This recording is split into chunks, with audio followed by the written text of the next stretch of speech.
This blurry dark shape is something I've been working on for a month or so. That's not what this video is about. This video is about something else. I just thought I'd show you this. This is what we call a teaser. But ultimately it's irrelevant for this video, so welcome.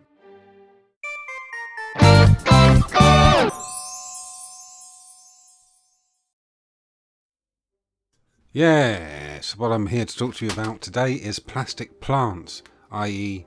these. Plastic succulents. You can get these in bags from Amazon, they're very, very cheap. I'll put links below. I want to make a monster out of these things. Look at the shapes, they're interesting. If you want to scratch build an organic monster, this is what, surely this will, wow, I was all revved up for that intro there and it kind of lost its momentum. Anyway, look at these things, they're great, look at the shapes. Now, obviously, I need more than just these plants. I need some kind of base, and that's where this lovely looking pig comes in. He's quite a realistic looking... I say he. No, it's got boobies. Must be a gal. What the f*** is that? Anybody else feel a bit warm? I decided Miss Piggy was not enough, so I needed more animals. So I went for a farmyard theme. And got a cow. And an elephant. Right, starting with the archive, I'm going to amputate this cow's leg. It's really quite satisfying actually, this type of rubbery plastic. Lovely to cut through with a sharp blade. Unfortunately the blade wasn't that sharp, so I imagine it was immensely painful. Also I cut off the pig's trotters. That would be a lovely little snack later on. Chuck them in a soup or something. And to connect the cow's leg to the pig's leg, I'm going to use this little drill a hole, stick a little bit of floral wire in there, make sure it's a nice solid fit.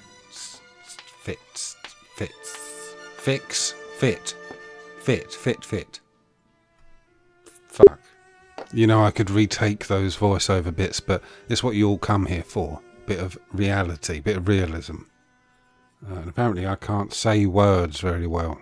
Now I used super glue to make sure that thing was nice and stuck. And there he goes. There she goes, should I say. I know what you're all thinking. That just looks like a pig with long shins.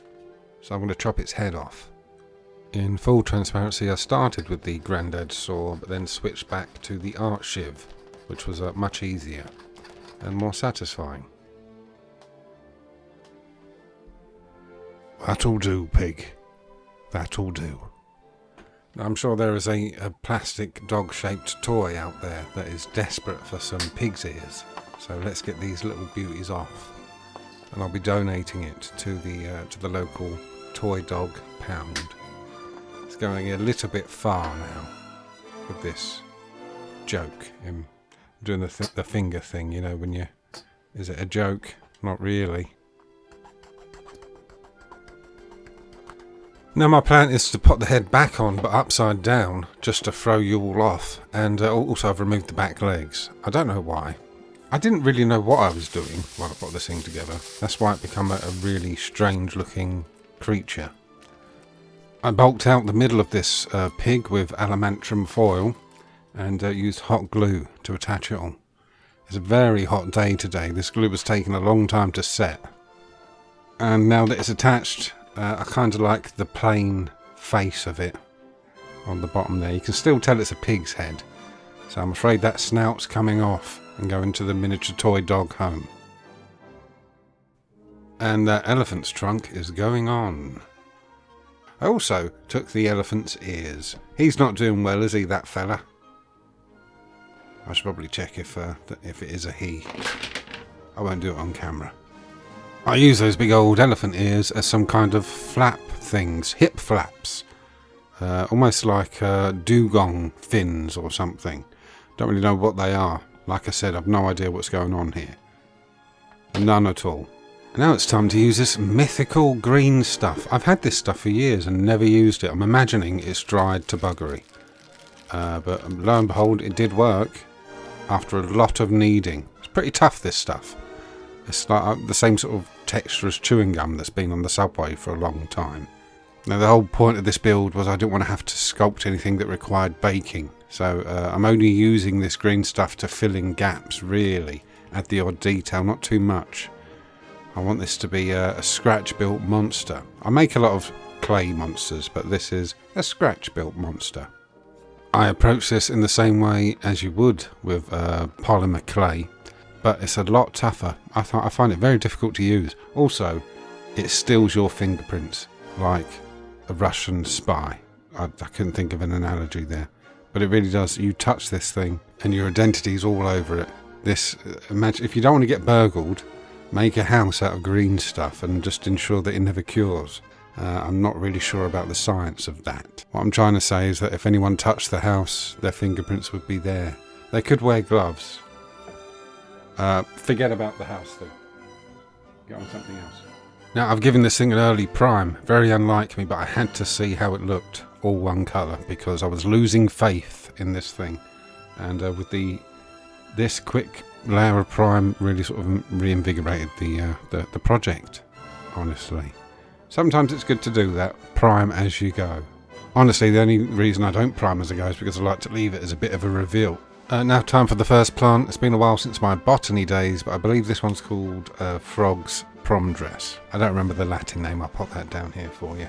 These plants tend to have a very thin sort of coating of oil or something, so I like to run a lighter over them. A naked flame, as opposed to a dressed flame.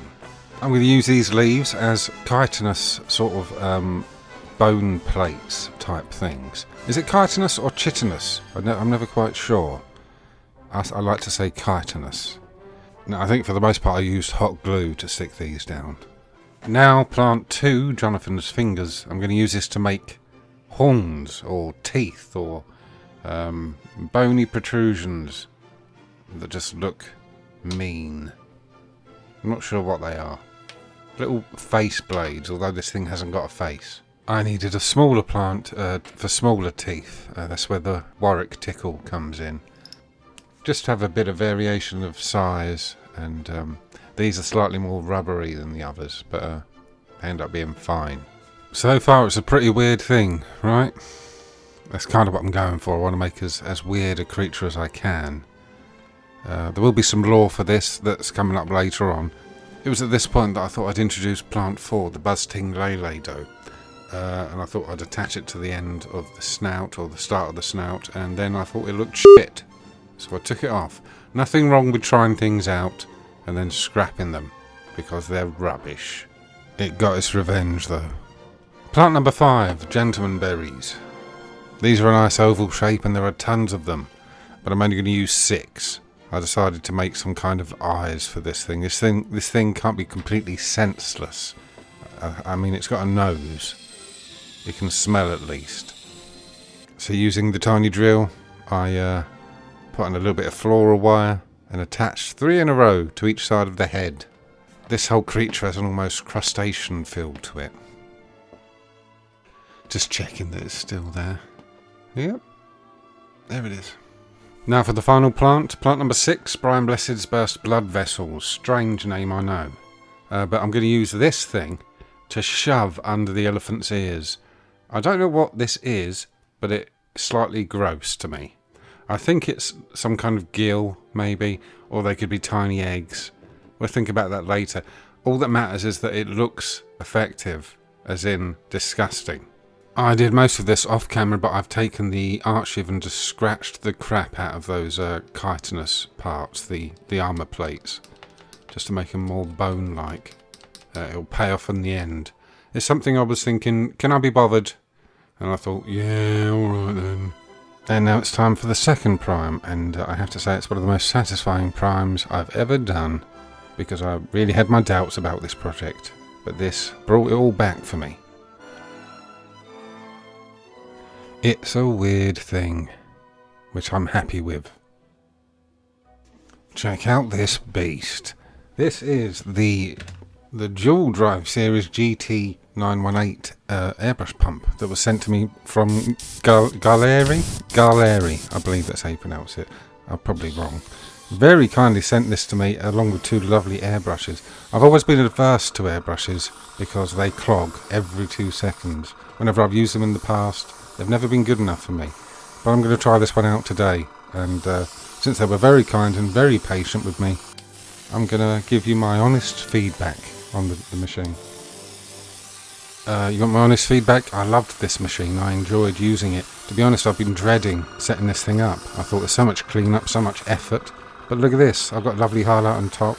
Lovely Zenithal Prime there. Got the pink underneath. I couldn't manage that with a brush. So I'm very, very grateful to Gaahleri for sending me this machine and the airbrushes. Thank you very much. Thank you for being so patient. If you're interested in getting this kit for yourself, there are links below. There is a discount code and everything. It's all there in the info. Right, time for a bit of lore on this thing. Now, if you've been watching my other videos, you would have seen the world that I've started creating that all started with the black dot phenomena, which was the black eggs that just appeared and then eventually birthed all these horrors into a planet similar to ours. It's not this planet. There's too many complications there. When this primordial ooze, this slop, birthed from these eggs, it didn't really know what it was going to be. The creatures just sort of formed rapidly. There was no rhyme or reason to the forms they were going to take. They were just trying to adapt to the planet, or to what they thought might have been the best possible way of surviving on a planet full of humans and food. And this thing here is one of the early attempts, which, to be honest, was an absolute failure. An abomination. This thing's called Abomination. Now, the thing is, when people went underground for the few hundred years while this thing sort of blew over, it didn't blow over, but a lot of it did. A lot of the monsters starved to death. A lot of these abominations died out because they weren't suited to surviving. But the odd few managed to scrape by, like this one, for example. It has no back legs, but it can drag itself like a dog wiping its arse on the carpet. And with those tusks on its face, it can pummel anything it finds into a paste and then suck that paste up through the trunk.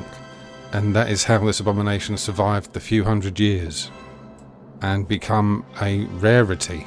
So that's pretty much it. That's just an example of what the abominations could look like, just to tell a story of the first creatures to invade the planet. I'd like to take a brief moment to thank my brand new patrons, by the way. I'm going to slip this in now.